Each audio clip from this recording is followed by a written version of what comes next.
Great. Good evening. It's good to see you again. I hope that you're ready for tonight's lesson. I will say, please excuse my voice.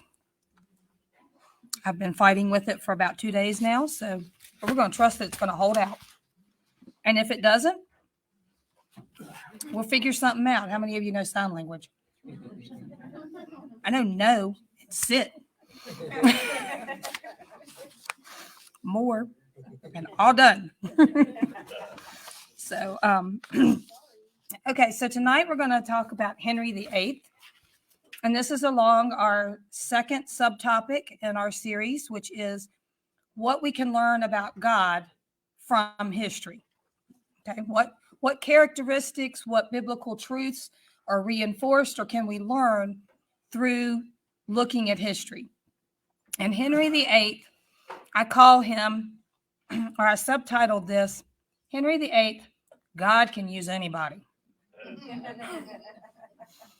Because God does use Henry VIII, not because Henry VIII is sold out to God and a willing vessel to be used, but God uses him nonetheless. So, how many of you have heard of Henry VIII before? Okay, at the very least, you've heard the song "I'm Henry VIII, I Am." Okay, so Henry VIII. First of all, this is going to be a little bit different style tonight. This is going to be more like story time with Mrs. Miller.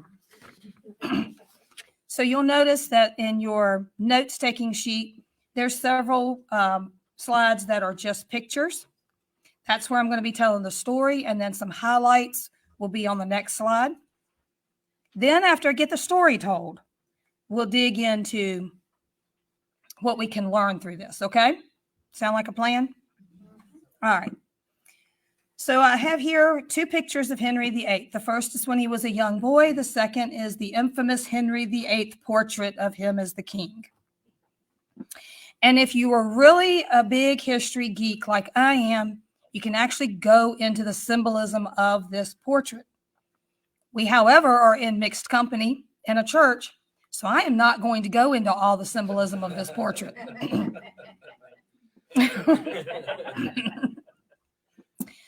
Let's suffice it to say that that portrait shows Henry the way that he really pictured himself. Okay. So Henry VIII, where does he come from? Well, he is a Tudor monarch. He's not the first Tudor monarch. He's the second. His father was Henry VII. Henry VIII was born June 28th, 1491. However, he was the son of Henry VII, or Henry Tudor, and Elizabeth of York. He was the spare, not the heir. So in modern day terms, he was Harry, not William. Okay. So he does become the heir at age 10. He marries his brother's widow. He rules for 38 years, winds up with 6 wives, three legitimate children. He had other children. Okay. So these are kind of the biostatistics real quick. So let me tell you about Henry VIII. As I've already told you, he was born the second son of Henry VII and Elizabeth of York. His father begins the Tudor lineage by defeating King Richard III, you know, the one that put the princes in the tower and they never reappeared. Okay. Henry VII kills Richard III on the battlefield at the Battle of Bosworth Field. Okay. It's actually by chance that he kills him, but he does. He kills him. So looking at it from a biblical worldview, wasn't chance. It was providence. Okay. He goes on to marry Elizabeth of York. This is important because he is ending the War of the Roses. You've heard of the War of the Roses? It's actually the Wars of the Roses. It's because two houses are fighting for the throne in England, the Lancasters and the Yorks. Henry is a Lancastrian. Henry VII is. The Yorks had the throne, but both houses had claims to the throne, and they spent years warring with each other over who was going to be the legitimate ruler. So Henry VII succeeds in beating the Yorks, but he promptly marries a York to put an end to the fighting. That marriage results in 6 children. Henry VIII is the second of those 6 children. He has an older brother named Arthur. All the others are girls. Only 4 of the children survive to adulthood. Henry VIII and 3 of his sisters.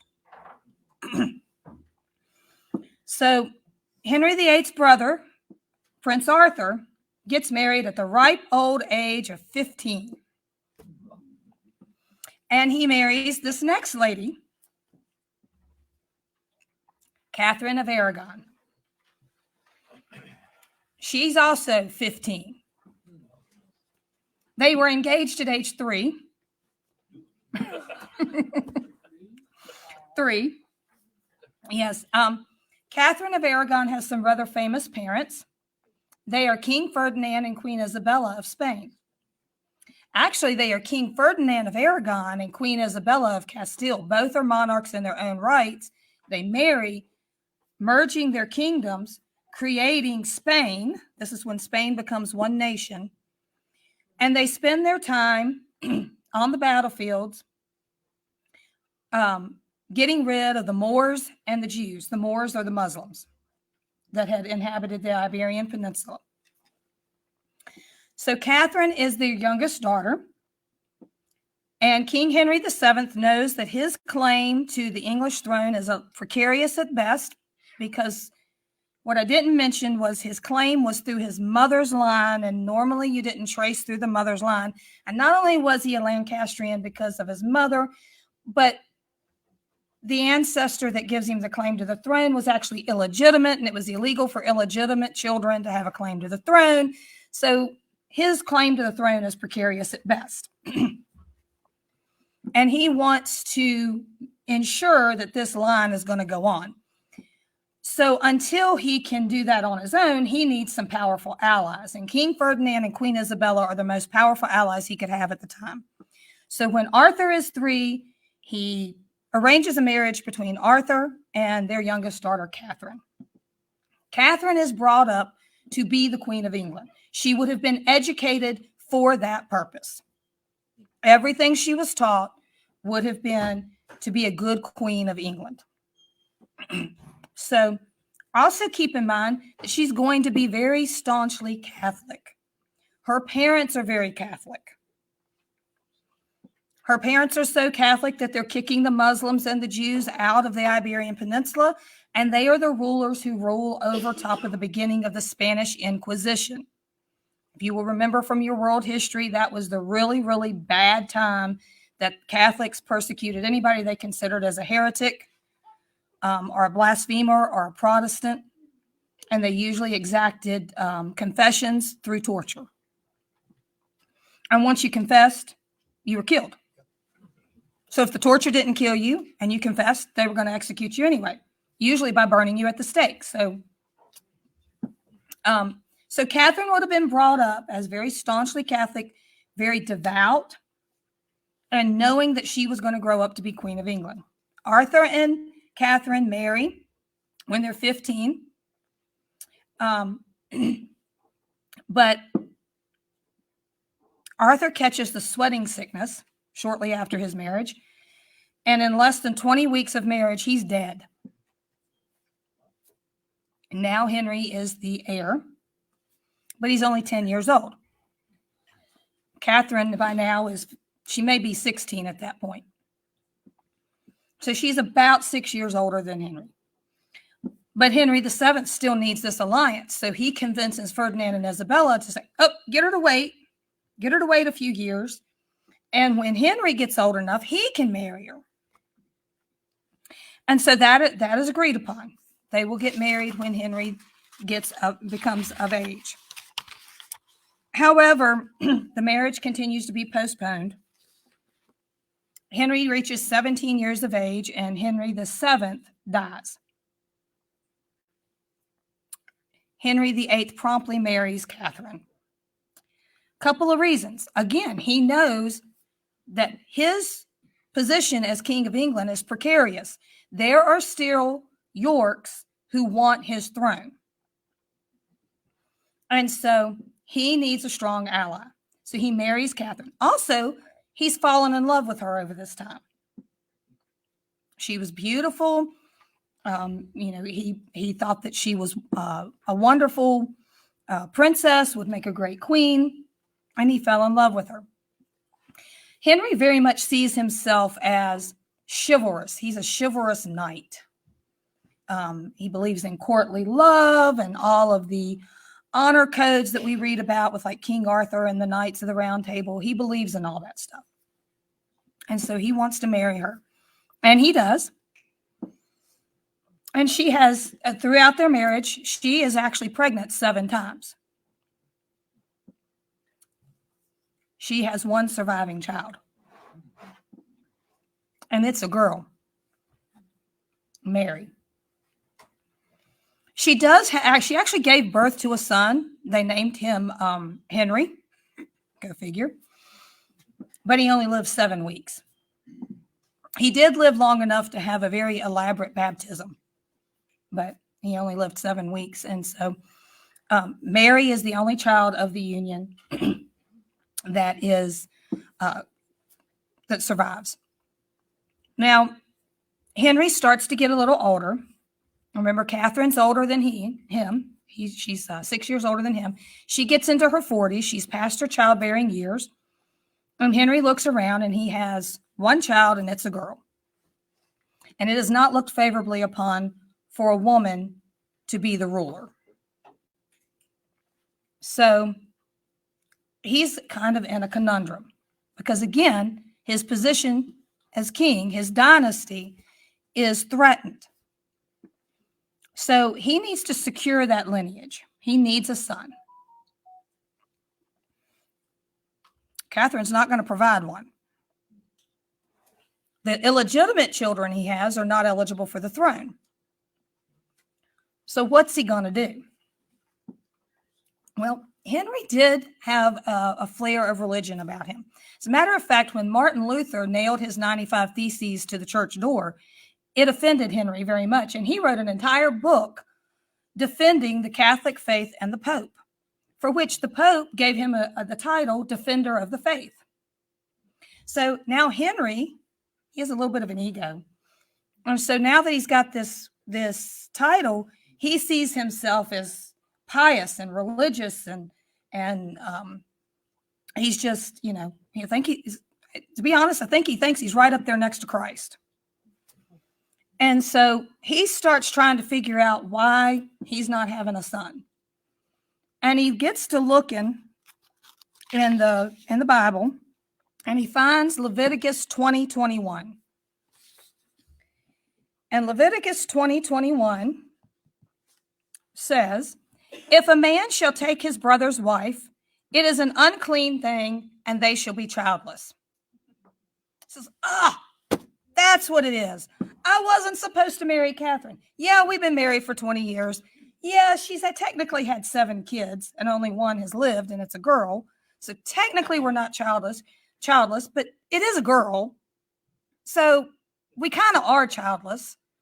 So it must be because I married my brother's sister. I mean, my brother's wife. Don't marry your brother's sister either. But anyway. So he says, this is why I do not have a son. And I've got to fix this. I shouldn't have gotten to marry her in the first place. So I need to get rid of her. Now, it didn't help that there was a pretty little 20-something-year-old lady in waiting for Catherine named Anne Boleyn that had caught Henry's eye. But we're not quite to her yet. So Henry decides he's got to get rid of Catherine. But the Catholic Church doesn't grant divorces. Divorce is a sin. And Henry can't sin. Perish the thought. So he's got to figure out how to get this thing annulled. He petitions the Pope to get his marriage to Catherine annulled. Now, keep in mind, an annulment in the Catholic Church not only says that the marriage never existed, but it says any children that were born from that union are now illegitimate. Catherine's going to fight this. The Pope is going to side with Catherine for a couple of reasons. Usually the Pope would side with the king and go on and give the annulment. But remember, Catherine's parents were Ferdinand and Isabella of Spain. Well, now the Holy Roman Emperor is her nephew. And he just happens to have the Pope kind of under house arrest. So the Pope is not going to do anything to like tick off the Holy Roman Emperor. Secondly, the Pope doesn't want to grant the annulment because the Pope before him had granted a special dispensation saying that Henry was allowed to marry his brother's widow. And the Pope can't possibly be wrong. So if he declares that what the other Pope did was wrong, it opens up the door to him being wrong as Pope, and we can't do that. So he can't give the annulment. Henry's not used to not getting what he wants. And he's got to figure out how to have a son. So this goes on for about 6 years. In the meantime, he's trying to court Anne Boleyn. He actually meets her through her sister. Her sister is one of his mistresses. But Anne does not want to be a mistress. She says no ring, no relationship. And she holds out. She wants to be queen. And Henry wants Anne. So for 6 years, he fights to get his annulment. When it becomes obvious that he's not going to get it from the Pope, he decides that he's got to go a different way. And Anne, being a Protestant, has the way for him. Because the Protestant belief is that the Pope is not the intercessory between the church and God. So the Pope has no authority. Henry likes this. It goes along with what he's thinking. And so he decides, I don't need the Pope. I don't need the Roman Catholic Church. We're going to break from Rome, and I'm going to have the Church of England. And guess what? The monarch will be the head of the Church of England. Now, this is a huge deal. First of all, yes, the Protestant Reformation is going on, but it hadn't really made its way into England at that point. But the other reason it's a big deal is because if Henry does this, he's going to be excommunicated from the Catholic Church. If he is excommunicated, that means he is not allowed to receive any of the sacraments of the Catholic Church. If he cannot receive the sacraments, he cannot be saved. He is doomed to hell for eternity, as are all his loyal subjects that follow him. And he's an absolute monarch. So if you remember back at that first session I did where I talked about lordship and absolute monarchy, you are either a loyal subject or you are an enemy and guilty of treason. So this puts the people of England in a very precarious situation. But Henry breaks with the Church of Rome, declares the Church of England his own church. He's the head, and he grants himself the divorce. Only he doesn't call it a divorce, he calls it an annulment.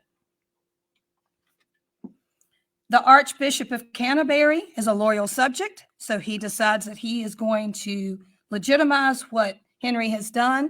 And Henry actually marries Anne Boleyn about 4 or 5 months before the annulment is officially granted.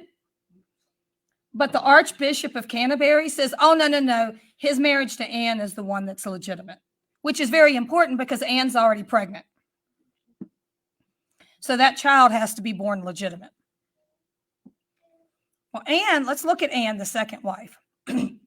She was born in 1501, and she grew up mainly in the French court, which really appealed to Henry. At that time, the French court was the court of courts. That was everybody who was anybody spent time at the French court. So that really enticed Henry.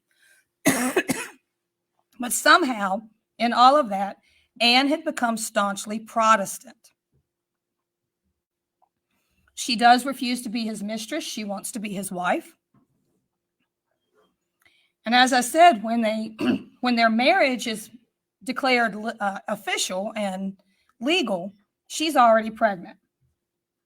So Henry is now anxiously awaiting the birth of the son that he thinks is coming.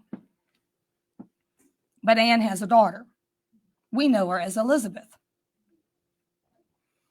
No worries. By now, Anne is in her 30s, but she's still got some childbearing years left. And Henry is still pretty much infatuated with her. So everything's okay right now. We can still, have more kids. We know that she has at least 2 pregnancies, the one that produces Elizabeth and at least one more. She probably had another miscarriage somewhere in those, in between these 2 pregnancies, but there's not enough definitive evidence to say so. Well, Anne was nothing like Catherine. She had not been raised to be a queen. She was not submissive. She was not quiet. She was opinionated. She was a little bossy. She was a little pushy. She was nobody's idea of a good 1500s queen. So she started to make enemies at the court.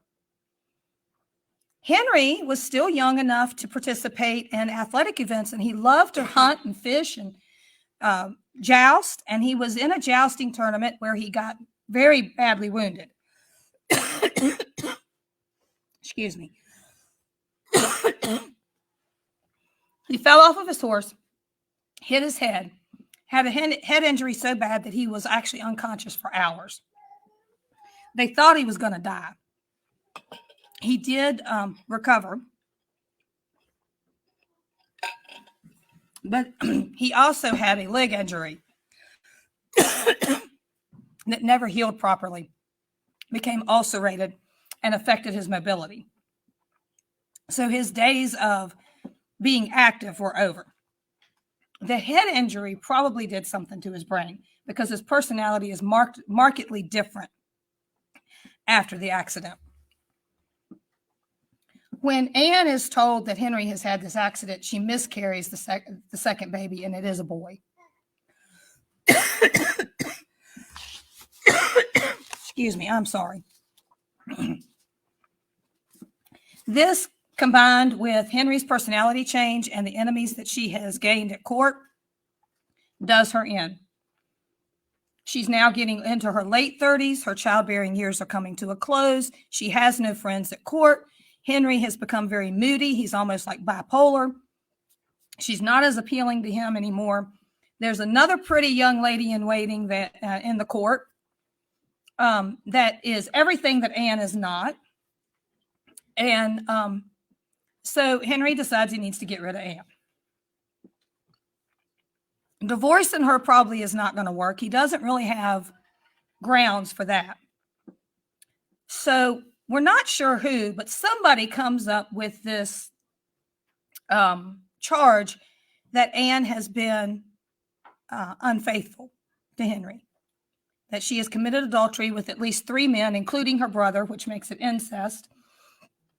And committing adultery against the king is also treason. So she's put on trial for these crimes. The reason I say that it's a made-up story is because there is very little evidence to support her actually having done these things. The evidence that does exist comes from confessions that were extracted from the men she supposedly had the affairs with, and those confessions were extracted through the use of torture. So they're not very reliable. Anne is found guilty. Elizabeth is barely 2 years old, and her mother is beheaded for treason. Henry did have one last bit of mercy on her. He did call for a very special executioner from France who was known for beheading with one blow.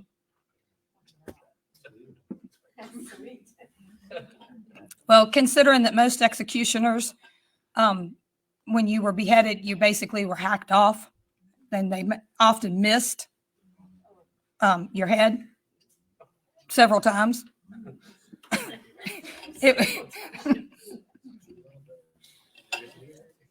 It was actually a kind act of mercy.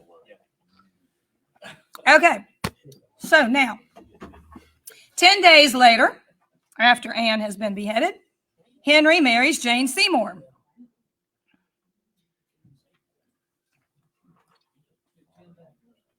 "10 days. He's a busy man. He's got a lot to do. He doesn't have time to wait. Jane was born in 1508, and she had been a lady in waiting for Anne Boleyn. She was timid. She was submissive. She did not challenge Henry or the court advisors. She had one pregnancy. She became pregnant shortly after they got married, and she produced one child, which was a boy, Edward. She had done her duty, and Henry was very happy with her. Unfortunately, 12 days after baby Edward was born, Jane was found dead at the foot of a set of stairs in a palace. For many years, it was believed that she was murdered. However, historians have now uncovered documents detailing the birth and after the birth, and we are fairly certain now that she died from a uterine infection resulting from unclean conditions around the childbirth. Henry considered her his only true wife at this point. He actually remains unmarried for 3 years after she dies. So, oh, it was expected. That was expected. Yeah, we know he had at least one illegitimate son named Henry Fitzroy. And he actually at one point tried to have him legitimized so that he could be the heir, but that didn't work. Okay, so 3 years later, Henry needs an ally. Remember, he's broken with Rome. Most of Europe is still Catholic. Spain is still very powerful and very heavily tied to the Pope. And so Henry needs some more allies. And generally in this day and age, alliances were formed through marriages. So Henry turns to the Germanic states or Germanic principalities, because at this point, Germany is not one nation. It is a bunch of principalities, and most of them are Protestant. So he starts looking for a principality in Germany that would make a good ally. And he finds the Duke of Cleves.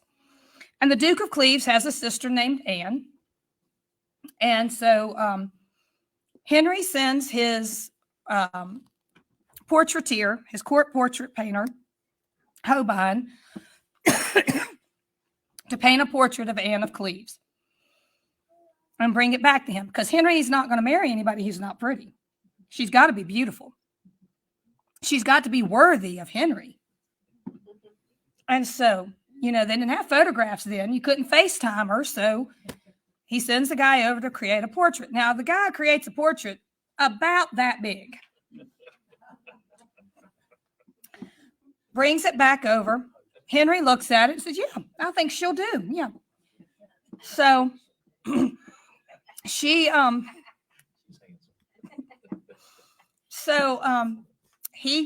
goes through, signs the marriage alliance, marriage treaty. And she sets sail, comes over to England. Now, for some reason, Henry decided to pull a trick on her. And he dressed up like the rest of his courtiers. And when she comes into the court, he thinks that she should be able to pick him out as the king over top of everybody else. But he's not in his kingly garments. There's nothing about him, his look or whatever, that says he's the king. And remember, this is before people saw, they've never seen each other in person. She doesn't know what the King of England looks like. Well, she can't pick him out. On top of this, she only speaks German, not English, so she doesn't understand anything that's going on. And she's not overly impressed with the English court. Henry finds this offensive. How could she not know who he was? And so he finds her distasteful, but he's already signed the marriage treaty, so he has to go through with the marriage. So he marries her. And then he says that she's too ugly for him to consummate the marriage.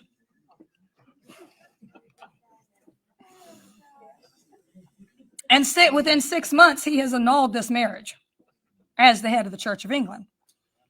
Now, she doesn't get to go home to her brother and maybe marry somebody else and have a life.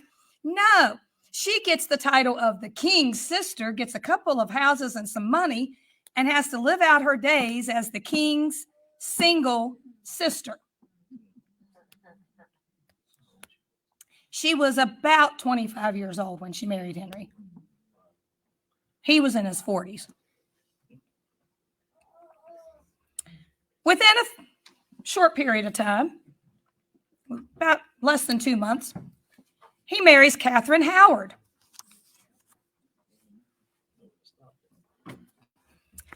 She's somewhere between the ages of 15 and 19. We're not sure exactly how old she was because nobody wrote down the year of her birth. I'm sorry, her actual birth date. We do know that we think she was born in 1521. She's actually the cousin of Anne Boleyn, which is going to be telling here soon. Henry was 49 when they got married. By the way, you remember that jousting accident that left him less active? Well, Henry had a very, how do I say this nicely? He had a healthy appetite. He was actually known to be a glutton. Loved his fatty meats. Never met a vegetable he liked.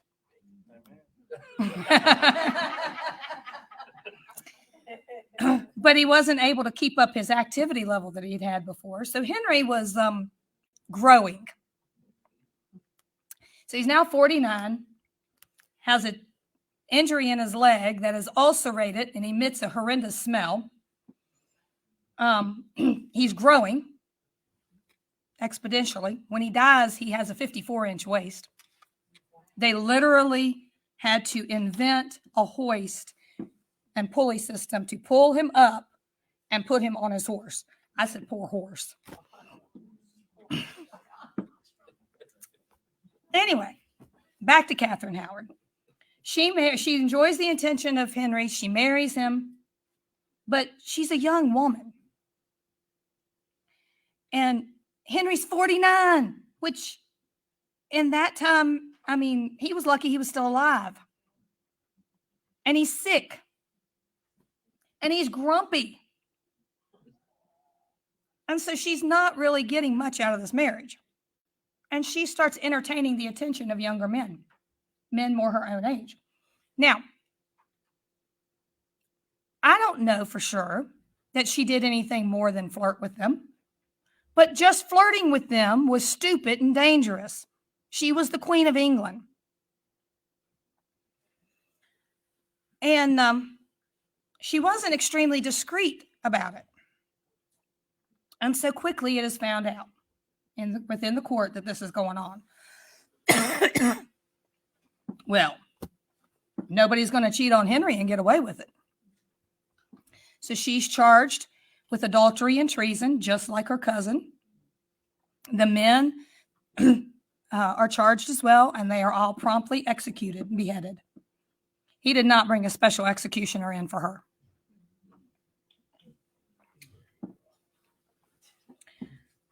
Within a short period of time after that, Henry marries again. This is Catherine Parr. Now, Catherine Parr had been widowed twice. When she was older, she was in her 30s. He's no longer looking for somebody to produce another heir. Okay? He would have liked to have had a spare, but he's older. He's no longer looking for somebody to produce another heir. Edward is growing up. He seems to be healthy.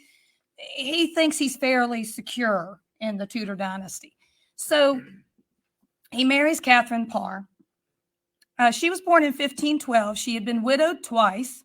That would have given me pause, but and when he marries her, she actually promotes better relationships between him and his two daughters.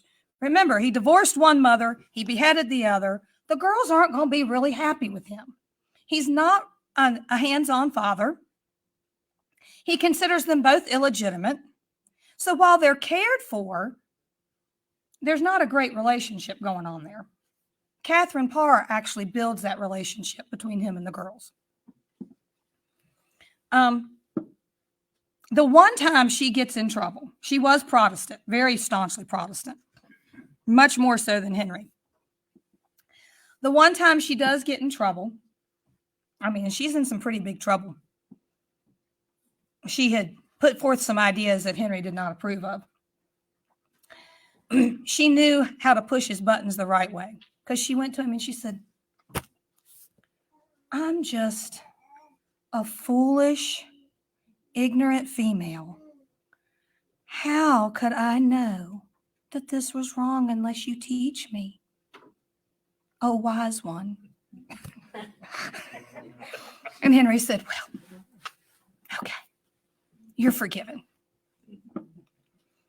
She actually outlives Henry. She basically nurses him. Their relationship is more, she's his nursemaid, and she outlives him.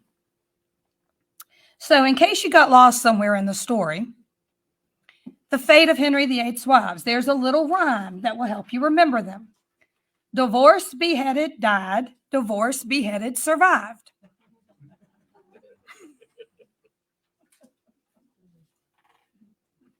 Now, why did I tell you all this about Henry VIII? And why do I say God can use anybody? Well, Henry had 3 children that were legitimate. He had Mary by Catherine of Aragon. He had Elizabeth by Anne Boleyn. He had Edward by Jane Seymour. All 3 of his children took the throne, not at the same time. Edward took it when he was 9 years old. Obviously, he had a group of advisors Henry had put into place to help him until he became of age. Unfortunately, Edward died before he became of age. He died around the age of 15. For a brief period of time, a woman by the name of Jane Grey took the throne for 9 days before Mary rode into town and promptly had her executed and had herself declared queen, which is how Henry had actually set it up. Henry had actually set up the line of succession as Edward, then Mary, then Elizabeth. Edward had changed it because Mary was Catholic and Edward had been very Protestant. It's under Edward that many of the Catholic symbols and paintings and things like that were destroyed throughout England. Mary comes to the throne. She marries the King of Spain. Yes, that would be her cousin. She has a phantom pregnancy where she convinces herself she's pregnant, but she's really not. She actually probably had uterine cancer, and that's probably what killed her. She rules for 5 years. She massively persecutes Protestants, especially the clergy. And anybody who had anything to do with her dad divorcing her mom also did not have a good time of it under Mary. But she dies, and she was older when she became queen anyway. She was a teenager when Edward was born, and Edward was a teenager when he died. So, and when Mary dies, we know her as Bloody Mary. And when Mary dies, Elizabeth I reigns for 44 years. And we get the Elizabethan age. She is who our illustrious state is named after, Virginia, the Virgin Queen. Probably not, but that's what they thought. She never marries. None of them have any heirs to the throne. So when Elizabeth dies, it goes to her cousin, James VI of Scotland, who becomes James I of England. So there's definitely a legacy here, a Tudor legacy. It's under Elizabeth that much of the exploration of North America by the British happens. It's shortly after her death that Jamestown is founded. It's during her reign that the Roanoke colony is founded and lost. So there's definitely a legacy there, but that's not what I want to talk about. Let's talk about Henry VIII's achievements. He founds the English Navy. Before Henry VIII becomes king, the British or the English have a few ships, but they're mainly merchant ships or for transporting people. They don't really have a navy. Henry builds the navy, which we know goes on to become the best navy in the world. He begins the idea of a British Empire. He actually brings Ireland in, the Kingdom of Ireland in. He's the one who conquers Ireland. That's why the Irish don't like the English. And he annexes Wales. He brings the Renaissance to England because he's a patron of the arts. And he encourages artists and artistic works, literature, paintings, architecture, all of that. He fortifies the English coastline. Guys, those fortifications are what protects England clear up through World War II. He also has massive building projects, including up to around 9 castles. Hampton Court is one of them. He remodels the government and method of taxation. And we don't have time to go into all that. Here's the big one. He translates the Bible into English. The King James Version of the Bible is not the first English version of the Bible. Henry VIII's version is. This is a huge deal because Catholics do not, at this time, Catholics did not have the Word of God to read on their own. They had to trust what the priests told them. The only people who were educated to read the Word of God was the clergy. It was thought that it was not important for the lay people to be able to read the Word or to even understand it. That's why the Catholic ceremonies were conducted in Latin. Okay? Henry becomes Protestant enough to see that the people need to be able to read the Bible, and he has it translated into the vernacular English. That's huge. Okay. Let's look at his legacy. He breaks with Rome. So as a monarch, he no longer has to answer to the Pope, but he answers directly to God. Now, he believes he's taken the Pope's place. He's now the people's intermediary between them and God. So it's basically God and Jesus and then Henry. He establishes the Church of England, and he becomes the head of that church. And to this day, the head of Britain, the monarch of Britain, is the head of the Anglican Church. So that would be King Charles now, King Charles III is the head of the Anglican Church. He brings Protestantism to England and lays the foundation for religious freedom. I'm not saying that they had religious freedom under Henry VIII. They didn't have religious freedom under Mary or Edward. They had a semblance of religious freedom under Elizabeth. But he's laying the groundwork, okay?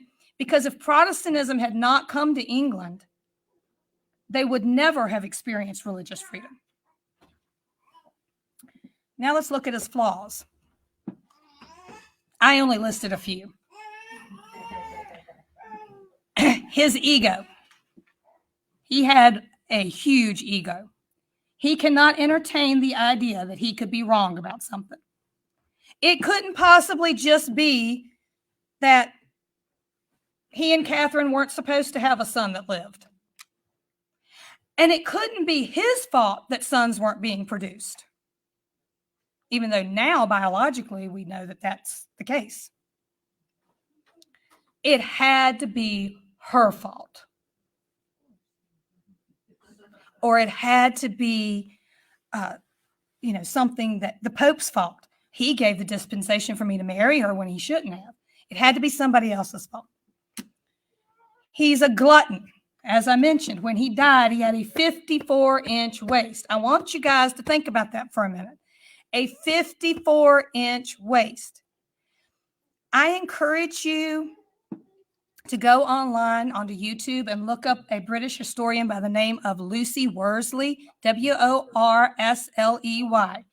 She does a lot of really cool programs, but one she did looked at clothing, royal clothing, and she actually got to go into some of the museums because she's a museum curator, and they have a pair of Henry VIII's pants, and they laid them out for her.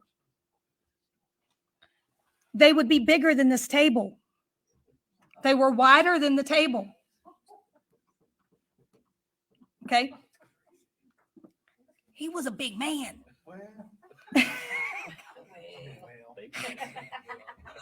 I mean, he was a big man to begin with. He was over 6 foot, which was unheard of during that time. But he did not curb his appetite when his activity level went down.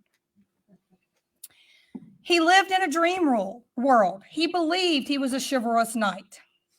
Matter of fact, his father had made him a knight at the right old age of 3. So he believed he really was a chivalrous knight in the order of King Arthur.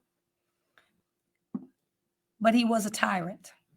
In his reign, anywhere from 52,000 to 72,000 people were executed at his command.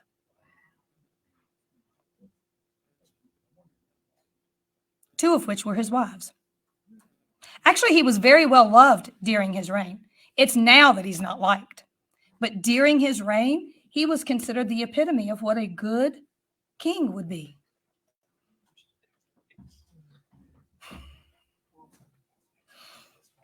Okay, so what's the lesson? God can and will use anyone to accomplish his purpose. He used Pharaoh. He used Babylon. He used Judas Iscariot. And he used Henry VIII. How did he use Henry VIII? Well, we're going to continue to look at that. Let's look at the second lesson, and then I'm going to discuss them all together.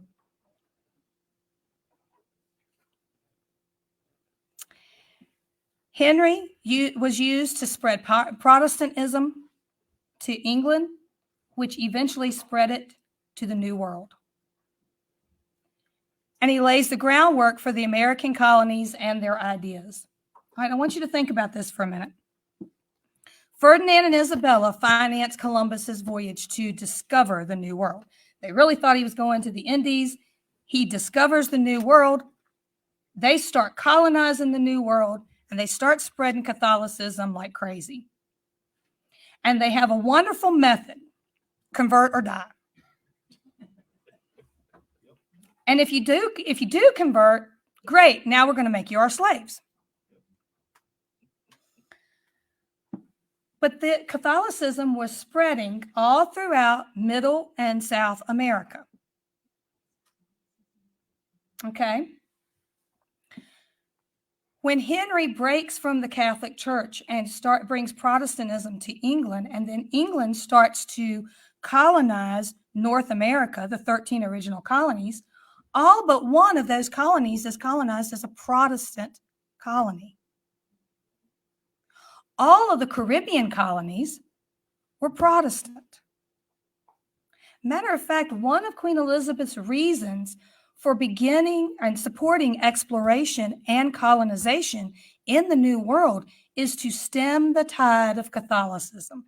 Because if Catholicism grew too much in the New World, then it became a huge threat for the Protestant nations in Europe. Henry also lays the groundwork for the American colonies and ideas by creating the Navy. And it's actually under him and his father that Henry Cabot explores the Canadian coastline to begin with. He's also the one who comes up with the idea of a British Empire. Now, he annexes Ireland and Wales, but everybody after him has this idea that Britain should become an empire, or that England should become an empire. He also takes on the title King of France, but I never have figured out how he figured that one out, because there was a king sitting on the throne in France. But anyway, all right, let's look at the next lesson. Choices have far-reaching consequences. Protestantism spreads to America and brings the concept of religious freedom. There's one form of Roman Catholicism. There's multiple forms of Protestantism. And as I told you last week, every one of the original colonies besides Maryland was founded by Protestants, but they weren't all founded by the same denomination of Protestants. Some were Baptist, some were Anglican, some were Dutch Reformist, some were Lutheran. They were all different denominations. Incidentally, just a little side note, when we talk about established religion, and we're talking about religion in the original documents of our country, we are talking about denominations of Christianity, because that's the only thing that they recognized at the time. So they didn't see a need in saying Lutheran or Baptist or whatever. They just said religion. Okay. Also, the rift between Protestantism and Catholic Spain spurred the English colonization of America. And I've already spoken to that a little bit. Elizabeth came up with, it's called the Elizabethan settlement, where she came to some sort of stability in England between the Catholics and the Protestants. And she kind of compromised. She kept some of the much loved Catholic symbolisms and rituals and things like that. But then she brought in some of the Protestant beliefs. And it was kind of a hodgepodge between the two, but it kept the peace. And as long as you did not create a problem, you were allowed to practice as you believed. When you started creating a problem, then persecution came in. Okay? So as long as you did it quietly, it was okay. But she was very afraid of Catholic nations gaining more power in the New World and coming against England.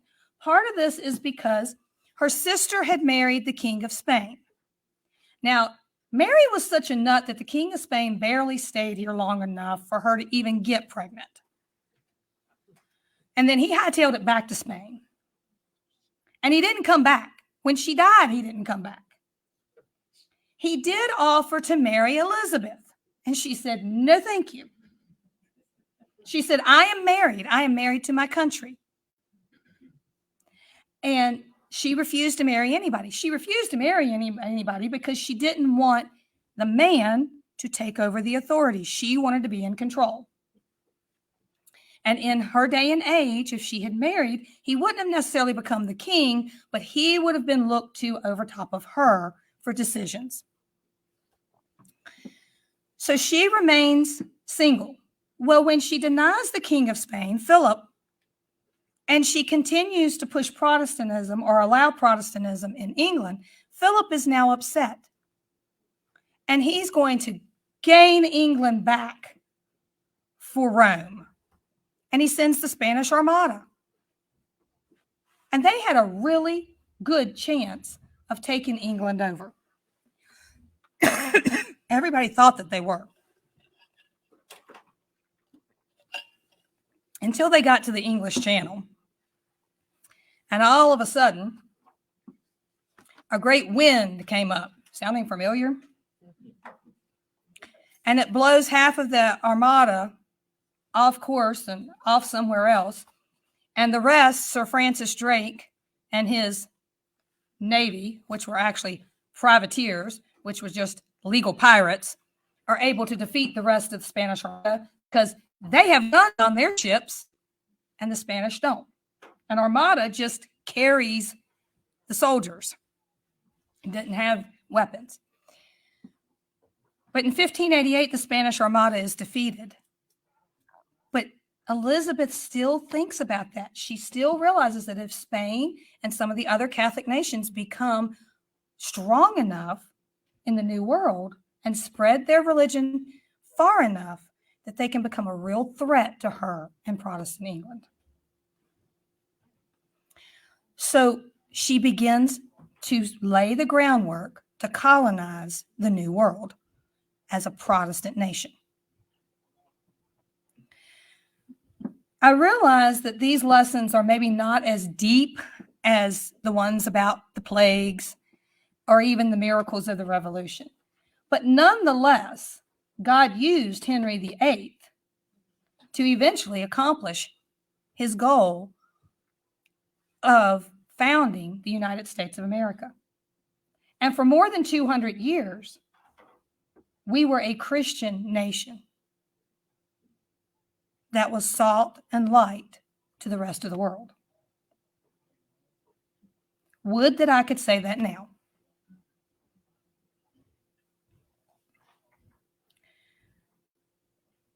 I just wanted to, first of all, Henry VIII is a fun story to tell. Sorry, but he is. He's a fun story to tell. Not a likable guy, but he makes for great drama. Soap operas have nothing on him.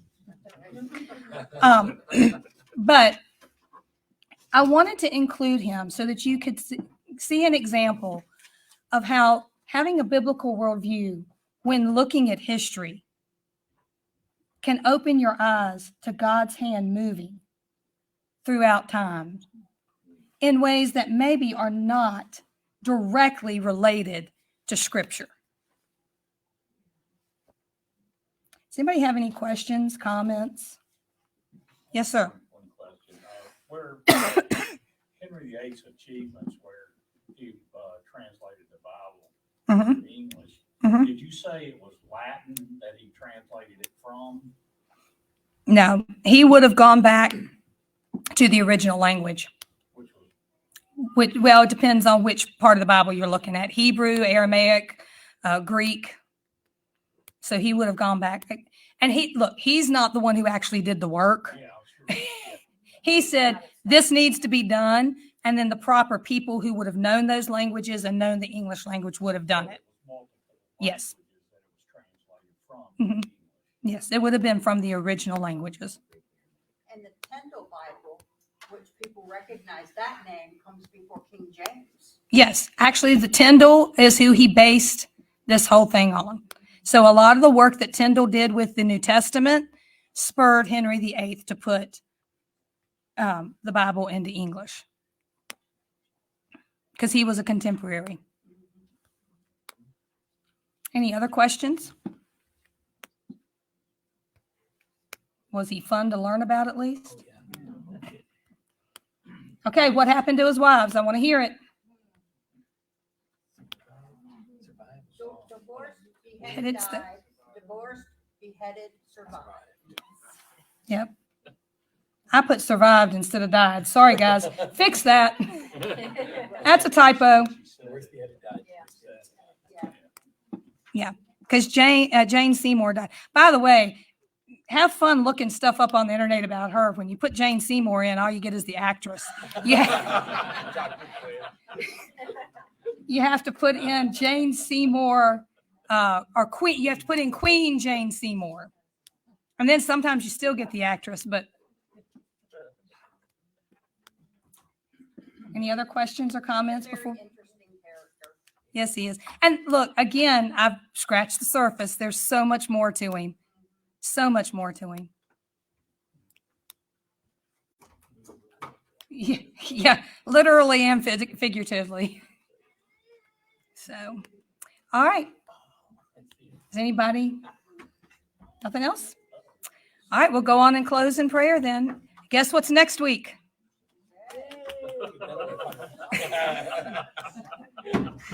I was telling my husband I'm going to have a good time finding a PowerPoint background for that one.